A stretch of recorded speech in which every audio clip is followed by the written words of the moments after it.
자, 그렇다면은 다음에 또 한 가지 우리가 생각할 부분이 있습니다. 자, 상상이라는 것이 그렇게 지금까지 그 기존에 없던 것에 이런 그 의미 부여를 하는 것이고, 또 아직 일어나지 않은 일이나 존재하지 않은 대상을 머릿속으로 그려보는 것이라 했는데, 좀 더 이것을 좀 더 구체적으로 말한다면은 어떤 것들이 있을까? 그래서 우리는 이 시간에는 이 은유와 상상에서 상상의 세 입장, 상상의 세 유형, 그러니까 상상의 세 가지 방법, 이렇게 해서 좀 더 상상을 구체적으로 이해하는 그런 그 과정을 살펴보겠습니다. 자, 우리가 앞서도 얘기했지만은 일어나지 않는 일이나 존재하지 않는 대상을 머릿속에 그려본다고 하는 것은 좋은데, 그럼 그 그려보는 방법에, 그려보는 과정에 어떤 과정이 있을까요? 자, 상상의 사전적인 의미는 아직 일어나지 않은 일이나 존재하지 않은 대상을 머릿속으로 그려보는 것이라고 했습니다. 자, 그렇다면은 이 얘기는 지금까지 없었던 것을 새롭게 만들어낸다. 이제 없었던 것을 새로 머릿속에 떠오르게 한다. 그려본다. 그렇다면 그것을 가리켜서 무에서 유를 창조한다는 의미니까, 그렇다면 이것은 일종의 창조가 아니냐. 그래서 기존에 없던 것을, 존재하지 않았던 대상을 머릿속으로 그려보는 행위를 창조적인 입장에서 창조적 상상이라고 이렇게 말할 수 있습니다. 자, 그런데 과연 인간이라는 것이 없던 것을 과연 그려낼 수 있느냐? 이런 의문을 제기하기도 합니다. 그래서 이것은 사실은 없던 것을 만들어낸다는 것은 좀 지나친 얘기고, 그보다는 요즘 그 심리학이 발달하면서 우리들의 기억이나 지식이 모두 그 하나의 경험으로 축적되는데, 그런 것들을 재생하는 과정에서 그것을 재구성하는 행위, 그러니까 과거의 경험, 과거의 이미지들을 재구성하는 행위가 아니냐, 이렇게 얘기를 하고 있습니다. 그래서 이 재구성하는 이런 행위인데, 재구성할 때는 아무거나 붙들어다가 이렇게 하는 것이 아니라 무언가 유사성이 있는 것들을 이렇게 재구성하는 방법입니다. 연상하는 방법입니다. 그래서 우리는 이것을 연상적 상상이다, 또 그렇게 말합니다. 그러니까 상상을 없는 것을 새롭게 한다는 입장에서는 창조적 상상이라는 입장이 되고요. 유사한 것을 이렇게 결합시켜서 새로운 것을 창조한다는 의미에서 재구성이라는 입장에서 연상적 상상이라는 말을 씁니다. 자, 그런가 하면은 또 하나는, 어차피 상상이라는 것도 결론은 의미 부여가 아니냐, 가치 의미 부여. 그러니까 국화꽃을 또는 국화를 내 누님 같다고 생각하는 것은 국화꽃의 의미를 누님으로 해석한 것이 아니냐. 그렇다면 국화꽃을 누님으로 해석할 수도 있고, 어머니로 해석할 수도 있고, 또는 연인으로 생각할 수도 있죠.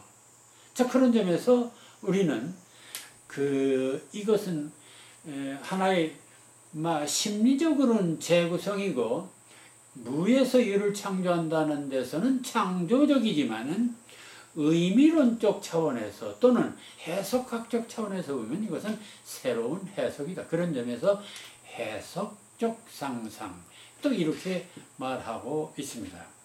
그리고 이런 것들을 좀 구체적으로 보면 약간 좀 차이가 있습니다만은 그래서 이걸 이 창조적 상상, 연상적 상상, 해석적 상상 이 세 가지를 이 시간에 한 번 좀 더 구체적으로 살펴보는 시간을 갖도록 하겠습니다.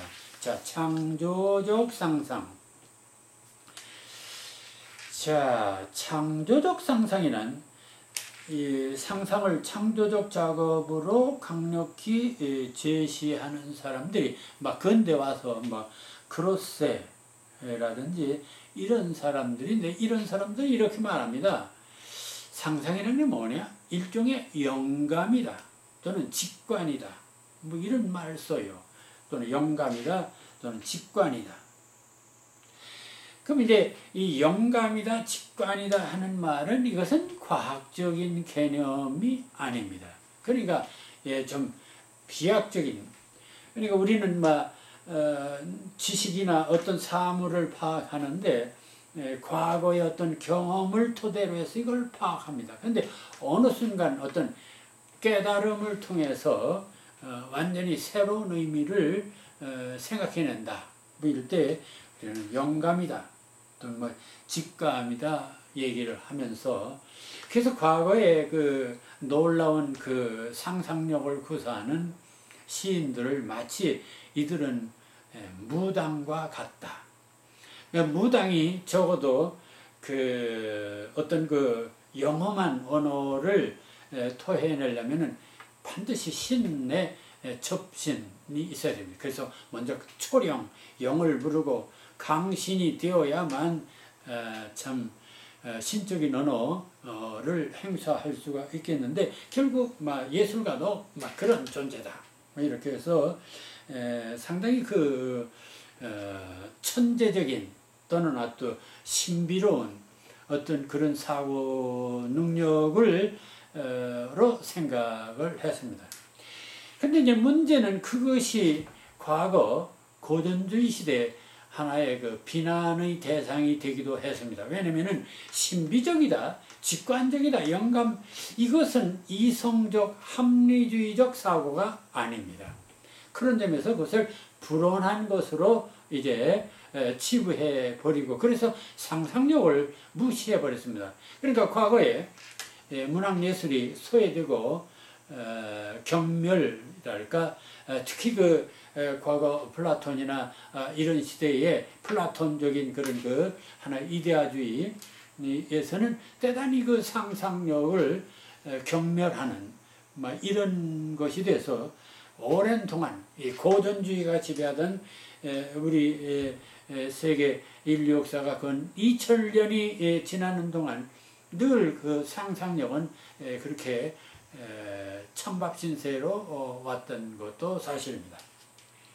자, 그런데 20세기 이제 심리학도 발달하고 이러면서 이런 이성주의 또는 합리주의라든지 이 관념주의 이런 것들을 부정하면서 또 그런 것 이성주의, 합리주의가 갖는 어떤 획일적인 그런 그 사고방식, 이런 것들을 부정하면서 개성이 발달하고 자유로운 상상력을 요구하게 되면서 오히려 상상력이야말로 새로운 창조의 힘이다.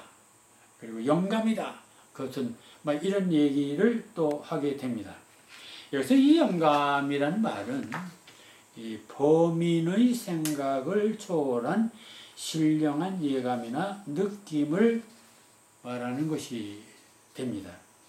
이것을 직관이라고도 하는데 이 직관도 어떤 이성에 의한 사유 과정을 거치지 않고 직접 사물의 진실을 깨닫는 그런 것을 직관 이렇게 말하죠. 자, 그렇다면 이 창조적 상상의 시는 대단히 천재적이다. 막 그래서 이 19세기 낭만주의 시대에 시인이 대단히 존경을 받았습니다. 그래서 뭐 예를 들어서 뭐 영국의 시의 역사에서도 보면 아주 그 시인들을 아주 그 국가에서 자위를 주고 높이 평가하는 막 그런 것도 있었죠. 자, 그렇다면 이 창조적 상상인데 현대 시에서도 이런 그럼 이 창조적 상상을 보여주는 어떤 작품의 행위가 무엇일까? 이것을 한번 이렇게 이해를 들어보겠습니다. 역시 서정주의 내가 돌이 되면이라는 시가 있습니다. 자, 내가 돌이 되면 돌은 연꽃이 되고 연꽃은 호수가 되고 내가 돌이 되면 돌은 연꽃이 되고 연꽃은 호수가 되고. 자, 나라고 하는 인간 존재가 돌이 된다는 것입니다. 그럼 나라고 하는 기존의 어떤 개념을 벗어나서 돌이라는 전혀 이질적인 이런 어떤 이미지를 선정해 봤습니다. 그러니까 나라고 하는 대상에 돌이라는 아주 이질적인 대상을 이렇게 이미지네이션, 상상해 보는 것입니다. 또 돌은 연꽃이 되고 또 돌이라는 광물을 연꽃이라는 식물로 또 이미지네이션 했습니다. 그런가 하면 연꽃은 호수가 되면 연꽃을 또 호수로 또 이미지네이션 하게 됩니다. 그래서 나와 돌과 연꽃, 연꽃과 호수 이런 관계들은 매우 이질적인 관계입니다. 이런 이질적인 관계를 아주 포괄적으로, 좀 폭력적으로, 강제적으로 보통 비유라든지 또는 상상할 때 유사한 점을 이렇게 유추해서 서로 비교하는 것이 일반적인 건데 이것은 좀 유사한 점보다는 비유사함을 가지고 결합시켰다. 이런 점에서는 좀 창조적 상상이라는 쪽으로 얘기할 수 있지 않겠는가. 이렇게 볼 수가 있겠습니다. 자, 그리고 이런 것들을 내가 돌이 되면 돌은 연꽃이 되고 연꽃은 호수가 되고 그럼 내가 돌이 되면 돌이라는 이미지를 상상하는 것입니다. 돌은 연꽃이 되고 그 연꽃을 상상한 거예요. 돌이를. 또 연꽃은 호수가 되고 연꽃을 호수로 상상을 했습니다. 그런데 은유는 또 무엇입니까? 은유는 바로 원관념을 보조관념으로 의미를 전환시키는 것입니다. 그럼 나라고 하는 존재를 돌로 전환시켰잖냐? 또 돌을 연꽃으로 전환시켰다고 말할 수도 있잖냐? 그럼 연꽃을 호수로 전환했다고도 말할 수 있잖냐? 그렇다면 이거 은유가 아니야. 네, 그렇습니다. 은유이기도 합니다.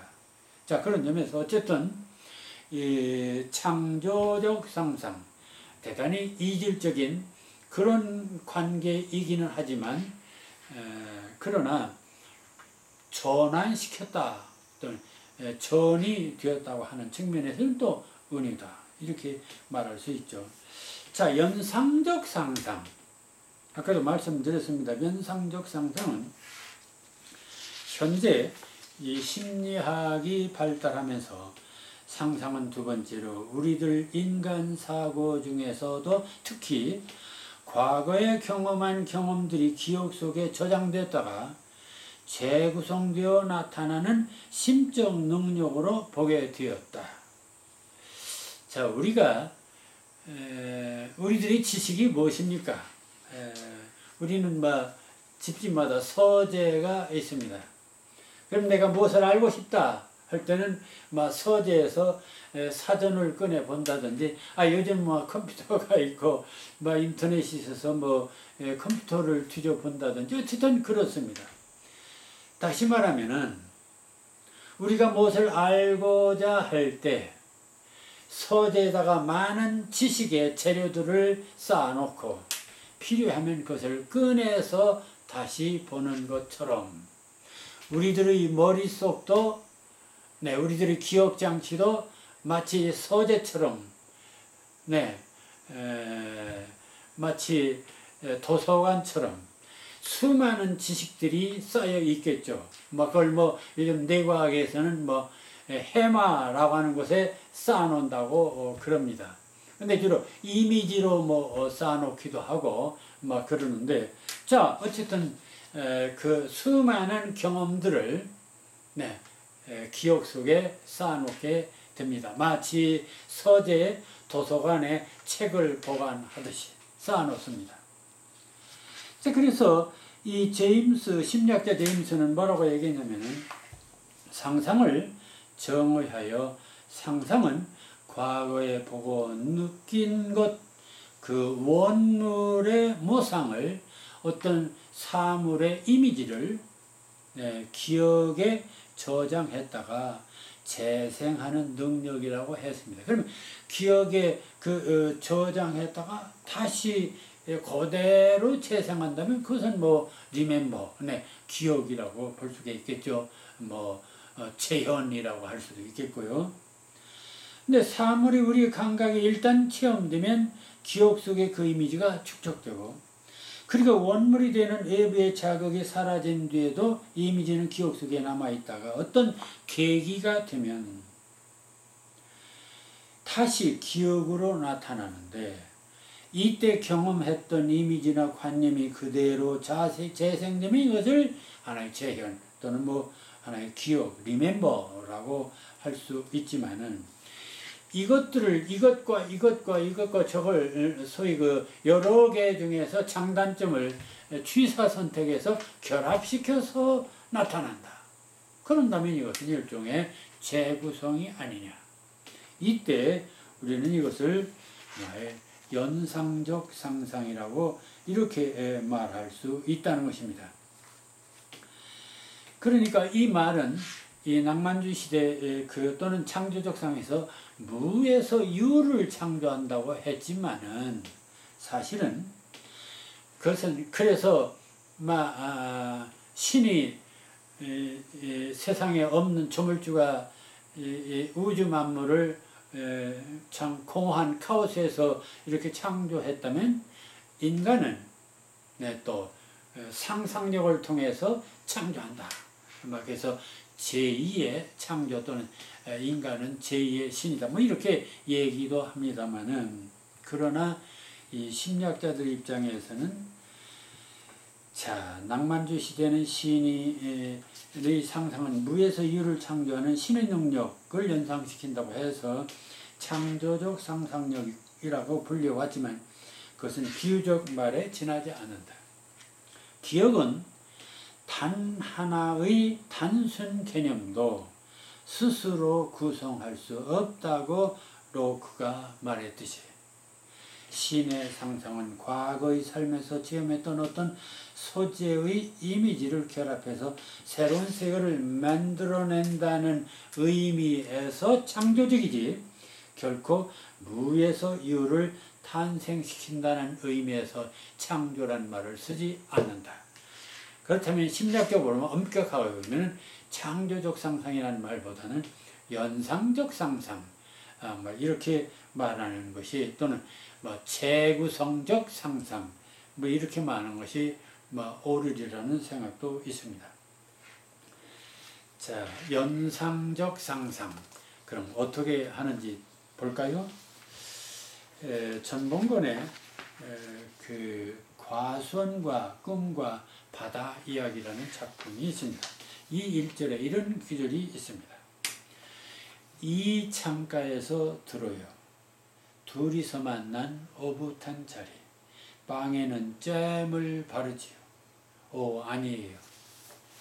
우리가 둘이서 빵에 우리가 둘이서 이 빵에 바르는 이 잼은 잼이 아니라 과수원이에요. 우리는 과수원 하나씩을 빵에 얹어 먹어요. 네, 다시 읽어보겠습니다. 이 창가에서 들어요. 둘이서 만난 오붓한 자리. 빵에는 잼을 바르지요. 오, 아니에요. 우리가 둘이서 빵에 바르는 이 잼은 잼이 아니라 과수원이에요. 우리는 과수원 하나씩을 빵에 얹어 먹어요.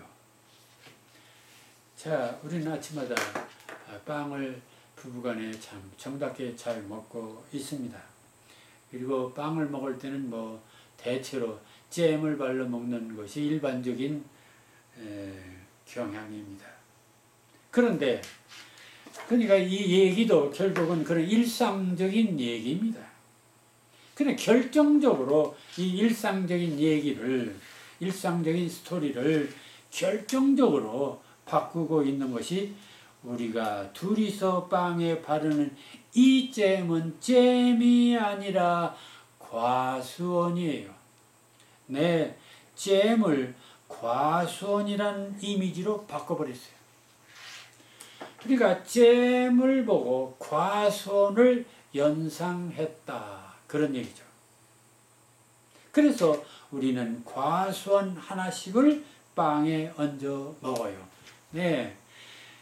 만일 잼이 과수원이라면 결국은 우리는 빵에다가 과수원을 얹어 먹는 거라고 하는 말이 타당한 얘기죠.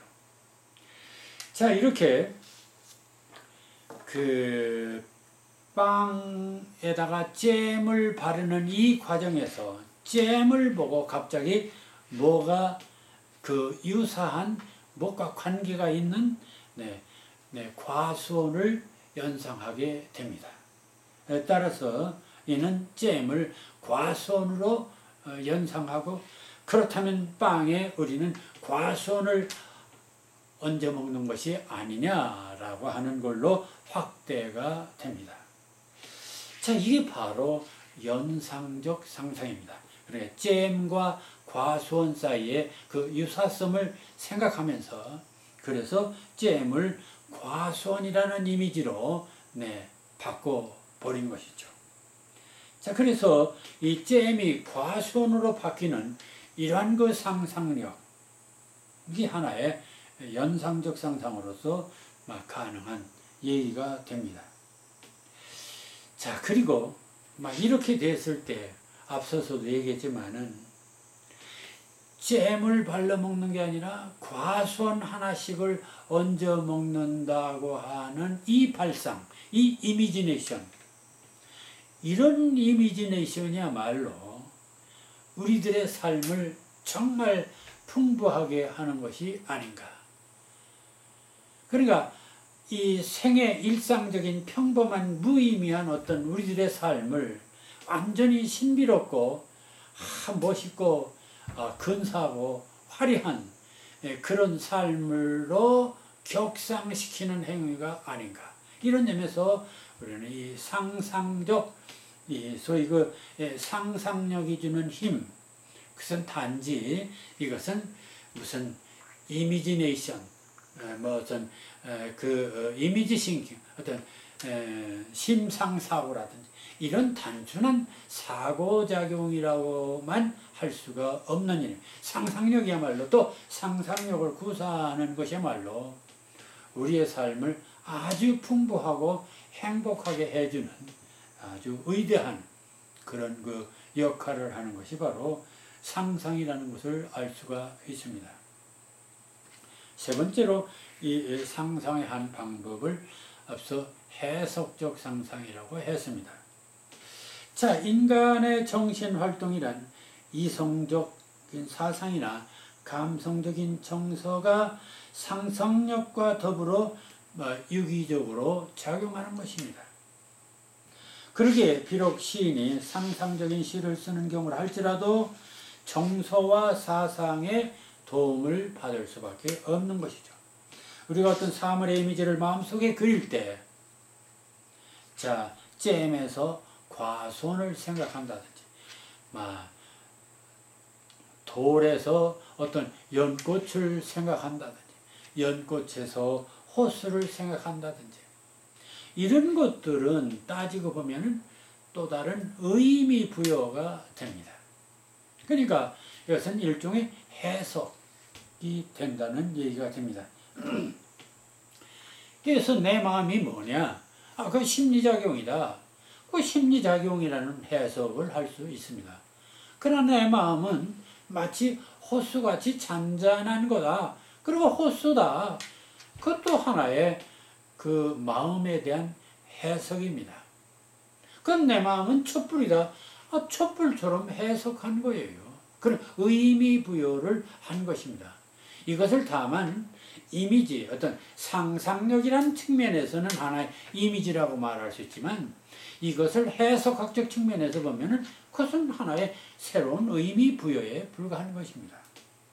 자, 그런 점에서 내 마음은 호수라는 이 상상적인 문장에서 이 마음을 호수와 동일한 것을 단지 기계적으로 마음을 호수로 바꿨다, 상상했다, 이렇게만 볼 수는 없는 것입니다. 오히려 호수로 의미를 새롭게 해석했다, 이렇게 말할 수 있는 것이죠. 자, 그렇게 되면은, 자, 보세요.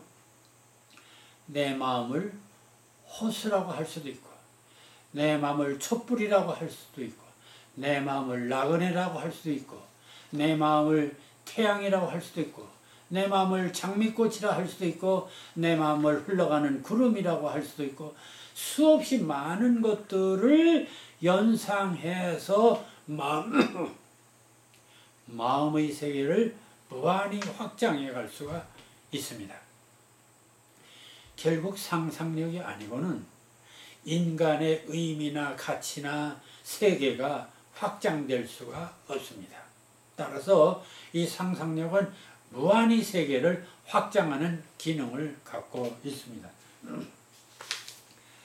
자, 예를 하나 들어볼까요? 김현성의 절대신앙이라는 시가 있습니다. 당신의 불꽃 속으로 나의 눈송이가 뛰어듭니다. 당신의 불꽃은 나의 눈송이를 자취도 없이 품어줍니다. 여기서 당신은 절대자, 그렇겠죠.